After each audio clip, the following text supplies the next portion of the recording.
Video को pause करके note कर लीजिएगा अगर पिछली वीडियो में छूट गया होगा तो इसे फिर से मैं आपको मौका दे रहा हूं। यूनिट अब वर्क एनर्जी एंड पावर हो गया। कोलिजन आपके सिलेबस से हटाया जा चुका है, लेकिन मैं सोचता हूं आपको पढ़ा दूं, थोड़ा सा आसान है। अगर आपको अच्छा लगेगा तो पढ़िएगा, नहीं अच्छा लगेगा तो अभी फिलहाल छोड़ दीजिएगा। कोलिजन का मतलब फिजिक्स में सर से सर टकराना नहीं होता। फिजिक्स में कोलिजन का मतलब बहुत ब्रॉड है। अगर दो ऑब्जेक्ट एक दूसरे के आमने सामने आ जाएं या एक दूसरे के आमने सामने आने पर वो अपनी डायरेक्शन ऑफ मोशन को चेंज कर दें, भले ही वो एक दूसरे से ना टकराएं, तो वो कहलाएंगे कोलाइड कर गए, यानी कोलिजन हो गया। तो collision, what is a collision? Collision क्या है? What is collision?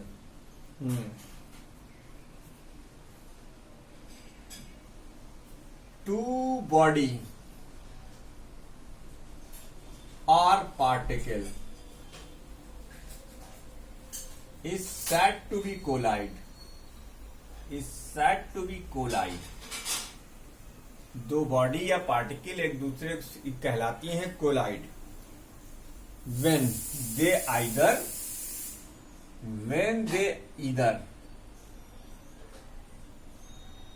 contacted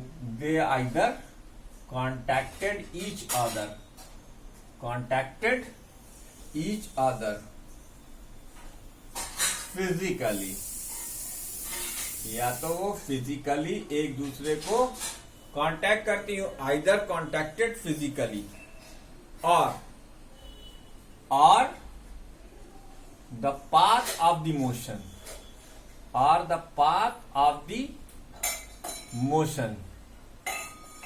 of two particles और body of two particles are bodies influenced with each other। अब जैसे एक चार्ज पार्टिकल है दूसरे चार्ज पार्टिकल के सामने आएगा तो दो बातें हो सकती हैं, या तो वो एक दूसरे को रिपेल करने लग जाएं या तो वो एक दूसरे को अट्रैक्ट करने लग जाएं। तो अट्रैक्ट करेंगे तो दोनों पार्टिकल एक ही लाइन में चलते रहेंगे, लेकिन अगर रिपल्सन करेंगे तो मालूम क्या होगा कि एक पार्टिकल दूसरे पार्टिकल की डायरेक्शन को कन्वर्ट कर देगा। क्या दोनों पार्टिकल टकराए? कहिए नहीं, लेकिन दोनों के बीच में एक कोलिजन माना जाएगा। तो बेसिकली कोलिजन का मतलब होता है लाइन ऑफ मोशन को चेंज कर देना, इन्फ्लुएंस कर देना, और इसके लिए फिजिकल कांटेक्ट जरूरी नहीं है। ये बिना फिजिकल कांटेक्ट के भी हो सकता है। इसको एक बहुत ही प्रैक्टिकल एग्जांपल से समझिए। आप दो दोस्त हैं, कोचिंग में एक दोस्त ने दूसरे दोस्त से 100 रुपए उधार मांगे और 100 रुपए ले लिए, 3-4 दिन के बाद देने का वादा किया था। मान लीजिए आपका दोस्त कहीं से आ रहा है और आपको याद आ गया कि उसको 100 रुपए आपको देने हैं, तो आपके पास अगर नहीं है तो आप क्या करेंगे? आप उसके सामने जाना से बेहतर पसंद करेंगे, अपना रास्ता बदल लेंगे। तो ये भी एक तरीके का कोलिजन हो गया। हालांकि आपके दोस्त ने आपको देखा नहीं था, तभी भी ये कोलिजन माना जाएगा। आइए टाइप्स ऑफ कोलिजन को मैं सिंप्लीफाई वर्जन में एक चार्ट फ्लो से बनाकर आपके सामने पेश कर दे रहा हूं। कोलिजन्स को अगर एक तरीके से देखा जाए तो एक होता है वन डायमेंशनल, एक क्लासिफिकेशन है इसकी वन डायमेंशनल, टू डायमेंशनल, और एक है थ्री डायमेंशनल। वन डायमेंशनल में जैसे मान लीजिए कि दो बिलियर्ड की बॉल टकराती हैं, डायमेंशनल। टू डायमेंशनल में जैसे एक्सप्लोड ऑफ बॉम्ब है, हवा में फट गया, एक आपका वर्टिकल डायरेक्शन मोशन और एक horizontal direction motion. Three dimensional motion में आप बिलियर्ड की बॉल्स को फिर से ले सकते हैं। बिलियर्ड की ball x axis y axis चली जा सकती है और उछल भी सकती है। तो जैसे ही वो उछलेगी उसका जेड कंपोनेंट हो जाएगा। तो कोलिजन वन डायमेंशनल भी होता है, यानी एक along the line, two dimensional यानी in the plane, three dimensional यानी इन द स्पेस। बहरहाल कोलिजन की हम एक और क्लास करेंगे यहाँ पर। कोलिजन की हम एक और क्लास करेंगे, यहां पर कोलिजन की एक और क्लास करेंगे, क्लासिफाई करेंगे। कोलिजन होता है बेटा इलास्टिक, कोलिजन होता है इलास्टिक, कोलिजन होता है इनइलास्टिक, कोलिजन होता है इनइलास्टिक और एक होता है परफेक्टली प्लास्टिक। ये 3 टाइप के कोलिजन हो सकते हैं परफेक्टली प्लास्टिक। अब ये elastic collision 1 dimensional, 2 dimensional, 3 dimensional हो सकते हैं। In elastic collision 1 dimensional, 2 dimensional, 3 dimensional हो सकते हैं। Perfectly plastic collision 1 dimensional, 2 dimensional, 3 dimensional हो सकते हैं। इसका सबसे बेहतरीन एग्जाम्पल, आप किसी गांव या किसी खेड़े में जाइए तो वहां आपको गोबर पाती हुई महिला दिखेगी। वो गोबर को पात कर दीवार पर मारती है और वो पूरे का पूरा गोबर चिपक जाता है। इसे हम क्या कहेंगे? परफेक्टली प्लास्टिक कोलिजन कहेंगे। ठीक, आपके हाथ में एक अच्छी क्वालिटी की रबर की बॉल है, आपने रबर की बॉल को वॉल पे मारा और वो वापस आपके हाथ में आ गई, ये इलास्टिक कोलिजन है। एग्जैक्टली जहां पर आपने फेंका था अगर वहीं पर वापस आ जाती है तो कोई लॉस ऑफ एनर्जी नहीं, और अगर कोई लॉस ऑफ एनर्जी नहीं तो फिर हम उसे इलास्टिक कोलिजन का दर्जा दे सकते हैं। इन इलास्टिक कोलिजन में क्या होगा? टकराने के बाद वो ओरिजिनल वेलोसिटी नहीं मिल पाएगी जिस वेलोसिटी से दोनों टकरा रहे थे, कुछ न कुछ वेलोसिटी में चेंजेस आ जाएंगे, इसलिए इन इलास्टिक कोलिजन होगा। अब हम लोग एक एक करके इन कोलिजन के बारे में पढ़ेंगे। देखिए, आप एक कोलिजन को अगर अच्छे से समझ गए तो फिर आपको दूसरा कोलिजन समझने में दिक्कत नहीं आएगी। तो सबसे पहले हम पढ़ेंगे इलास्टिक कोलिजन इन 1 डायमेंशन। इलास्टिक कोलिजन इन 1 डायमेंशन, बेटा वीडियो को पॉज कर पहले इसे नोट करो, भूमिका बांधना जरूरी होता है। ठीक, भूमिका बांधना जरूरी होता है। अब ये जो कोलिजन लिखा हुआ है इसी को हम अगर ऐसे लिख दे, इलास्टिक कोलिजन इन 1 डायमेंशन। अब हम क्या पढ़ने जा रहे हैं? अब हम पढ़ने जा रहे हैं इलास्टिक कोलिजन इन 1 डायमेंशन। एक डायमेंशन में इलास्टिक कोलिजन अगर हो तो फिर वो कैसे होता है? लिखो, consider 2 object, consider 2 object, 2 object of masses MA and MB। 2 object है जिनके मासेस हमारे M1 U1 लेके चलो, M1 M2 and moving with velocities U1 and U2 as shown. देखो, मैं तीनों अलग अलग कर दूंगा। पहले ये टकराने से पहले की स्थिति है, ये टकराने से पहले की स्थिति है। एक ऑब्जेक्ट है ए जिसकी इनिशियल वेलोसिटी U1 है, जिसका मास M1 है। ऐसे ही एक दूसरा ऑब्जेक्ट है जिसकी वेलोसिटी U2 है और मास M2 है। ये सिचुएशन बिफोर कोलिजन है। ठीक, तो बेटा जब U1 वेलोसिटी इसके पास है तो इसका इनिशियल मोमेंटम M1 U1 होगा। इसके पास U2 वेलोसिटी है तो इसका इनिशियल मोमेंटम M2 U2 होगा। ठीक है, तो ये बिफोर कोलिजन की सिचुएशन है। ये क्या है? बिफोर कोलिजन, बिफोर कोलिजन की सिचुएशन है। तो इनिशियल मोमेंटम क्या हो जाएगा? इनिशियल मोमेंटम ये जरा सा लंबा है। Initial momentum M1 U1 plus M2 U2, इसे इक्वेशन नंबर 1 मानो। ठीक, अब ये दोनों ऑब्जेक्ट मान लो U1 is greater than U2, तो जाहिर सी बात ये इसका पीछा करके इसको टक्कर मारेगा। जब टक्कर होगी तो टक्कर में शेप दोनों का थोड़ा सा डिस्टर्ब होगा। उसकी वजह क्या है?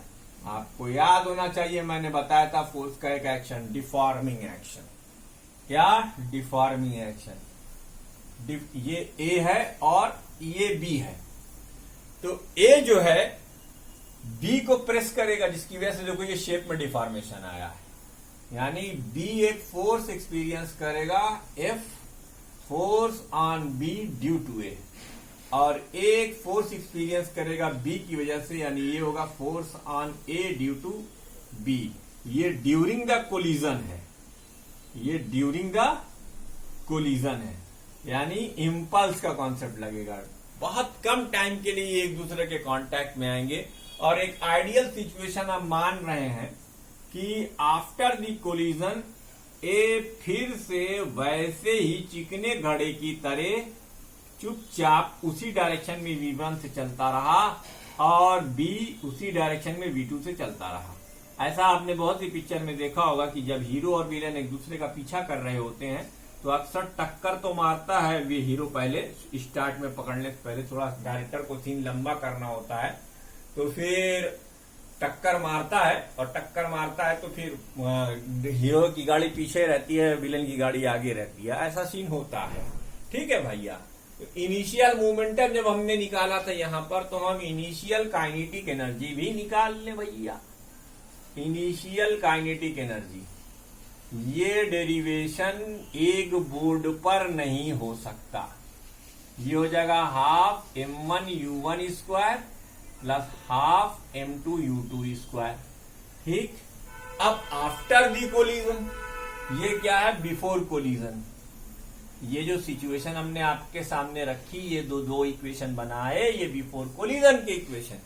अब आफ्टर कोलिजन देखिए साहब, आफ्टर कोलिजन इसकी वेलोसिटी v1 और इसकी वेलोसिटी v2, तो इसका फाइनल मोमेंटम m1 v1 और इसका फाइनल मोमेंटम m2 v2, इसकी final energy half m1 v1 square और इसकी final energy half m2 v2 square. तो आफ्टर कोलिजन क्या होगा भाई, after collision final momentum, final momentum जो आपका है वो है m1 v1 plus m2 v2, ये आपका फाइनल मोमेंटम है।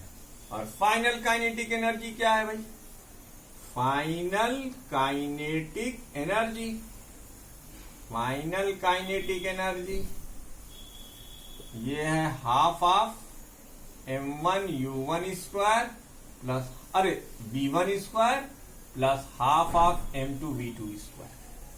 Initial momentum, initial kinetic energy, final momentum and final kinetic energy. बच्चों एक बात बताओ, इस पूरे डिस्कशन के दौरान क्या हमने कोई आपसे एक्सटर्नल फोर्स का जिक्र किया? और नहीं सर, ये तो आपने से जा रहे थे, टकराए और टकरा के फिर अलग चले गए। ये सबसे आइडियल सिचुएशन हम आपको बता रहे हैं, elastic collision in one dimension, यानी दो बॉल या दो सांड या दो ट्रक या दो कार या दो ट्रेन एक दूसरे से आमने सामने टक्कर कर रही हैं या एक पीछे से जाकर दूसरे को मार रही है। ऐसी ये दो सिचुएशंस में ऐसा पॉसिबल है। तो आप इन दोनों सिचुएशंस को देखकर ये बिल्कुल कहने में सक्षम है कि इसमें कोई एक्सटर्नल फोर्स नहीं है। तो as external force is zero, hence momentum is conserved. तो आप क्या लिखेंगे, as no external force, hence no external force, hence momentum is conserved, momentum is conserved. याद रखना, मोमेंटम कंजर्व्ड रहेगा। तो initial momentum is equal to final momentum, यानी P initial is equal to P final. देवियों और सज्जनों, यहां से नोट करते करते आप इधर की तरफ बढ़ेंगे। अब आप इधर आगे चलिए, पेन बदल देते हैं ताकि आपको कंफ्यूजन ना हो। तो भैया अब लिख सकते हो तुम m1 u1 plus m2 u2 is equal to m1 v1 plus m2 v। कोई शक कहो नहीं? ठीक है भाई साहब। m1 u1 plus m2 u2। एक काम करो, m वाले एक तरफ यानी u1 माइनस v1 और m2 वाले एक तरफ यानी v2 माइनस u2। याद रखना, इसे इक्वेशन नंबर 3 कह रहे हैं हम। अब वीडियो को पॉज करो और इसे नोट करो, या ये चित्र तो तुम्हारे समझ में आ ही गया होगा। डायग्राम नोट कर लो तो बाकी बची जगह में हम इसी को आगे लेकर पढ़ते चले जाते हैं। अब भैया जब कोलिजन इलास्टिक है तो एनर्जी भी कंजर्व्ड रहेगी। क्या रहेगी? कंजर्व्ड एनर्जी, कंजर्व्ड रहेगी, एनर्जी कंजर्व्ड रहेगी भैया। है ना। अब if energy is conserved as collision is elastic, collision is elastic, hence energy is conserved, energy is conserved। इसका क्या मतलब हुआ? इसका मतलब हुआ कि के इनिशियल की वैल्यू के फाइनल के बराबर है, के इनिशियल की वैल्यू के फाइनल के बराबर है। तो के इनिशियल जो है वो half m1 u1 square plus half m2 u2 square is equal to half m1 v1 square plus v2 square. तो अगर 1/2 आप देख रहे हैं चारों में मौजूद है तो ये कैंसिल आउट हो जाएगा। बहुत बढ़िया। अब देखो जादू आने वाला है। m1 u1 square minus m1 v1 square is equal to m2 v2 square minus m2 u2 square. देवियों और सज्जनों, अगर आप यहां से देखेंगे तो u1 square minus v1 square, यहां से आप देखेंगे तो v2 square minus u2 square, m1 u1 minus v1 और u1 प्लस v1। ऐसे ही m2 v2 minus u2 v2 plus u2। भैया m1 times u1 minus v1 जो है वो बराबर है m2 time v2 minus u2 के, इसलिए आप इसे कैंसिल कर दीजिए। ये कैंसिल हो जाएगा इससे पूरा पूरा। बाबा तेरा मिशन अधूरा हम करेंगे पूरा। u1 plus v1 is equal to v2 plus u2। अब अगर तुम चाहो तो तुम यहां से v1 की वैल्यू लिख सकते हो। v1 की तुम वैल्यू लिख सकते हो। क्या लिख सकते हो? v1 की वैल्यू लिख सकते हो, v1 की वैल्यू लिख सकते हो v2 plus u2 minus v2 plus u2 minus u1। बोल भाई। अब ए भाई देख के चलो, आगे ही नहीं पीछे भी। इसके बाद हम यहाँ आए, यहाँ से हमने पूरा ये स्टेप कंफर्म किया। अब आप वीडियो को पॉज कीजिएगा, इसको नोट कीजिएगा क्योंकि इसके बाद हम उधर चलेंगे। अब तीर का निशान पहले ऊपर गया, यहां से बना देता हूं ऐसे। वीडियो को पॉज करके नोट करिएगा। तीर का निशान यहां तक आया। अब यहां से हम इस तरफ जा रहे हैं। क्या करें यार, व्हाइट बोर्ड छोटा है, लेकिन ज्यादा बड़ा व्हाइट बोर्ड ले लेंगे तो फोकस भी नहीं हो पाएगा। ठीक है भैया।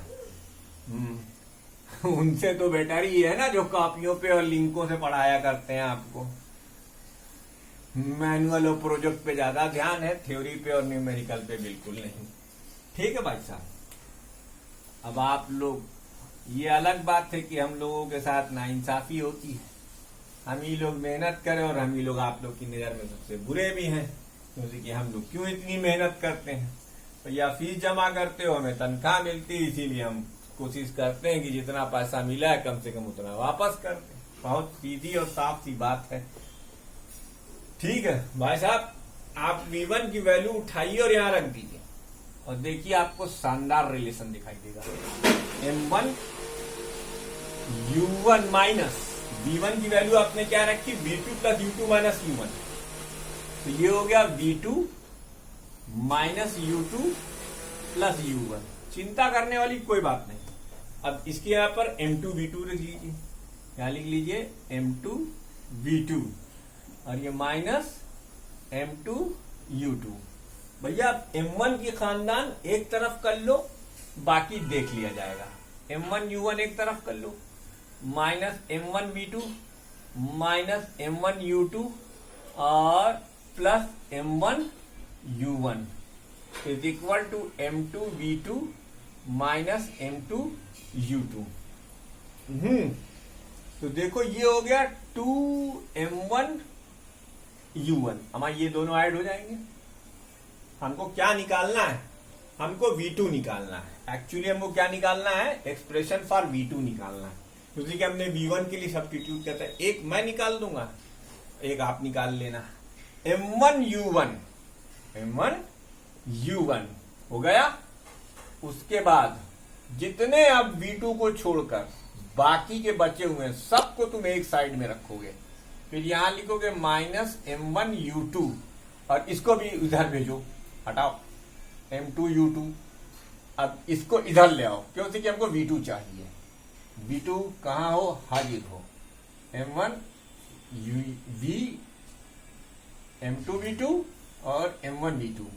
बेटा आप देख सकते हैं कि आपने लिखा हुआ है 2m1u1, और अब आप यहां से अगर प्लस कॉमन लेकर u2 कॉमन ले लेंगे तो आपका आ जाएगा m2 माइनस m1, और यहां से आप v2 कॉमन ले लेंगे तो ये आ जाएगा m1 प्लस m2।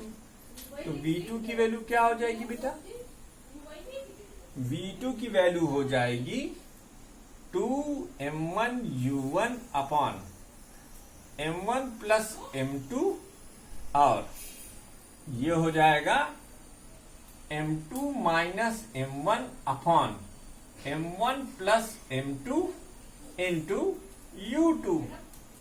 अगर ऐसे ही तुम सॉल्व करोगे तो तुम्हें v1 का भी रिलेशन दिखाई देगा। मैं तुम्हारी आसानी के लिए उसे देखो, कुछ करना नहीं है तुम्हें करना क्या है, यहां तुम्हें लिखना है m1 की जगह m2, u1 की जगह तुम्हें u2 लिख देना है, बहुत बढ़िया। और इसको लिखना है m1 प्लस m2, और ये देखो भैया क्या लिखा हुआ है, m2 माइनस m1, तो इसे तुम्हें लिख देना है m1 minus m2 upon m1 plus m2 into u2। ठीक, ये हो गया। Oh sorry u1, I am sorry, सब कुछ उल्टा कर दो। तो ये final expression for the velocity during the elastic collision आ गया।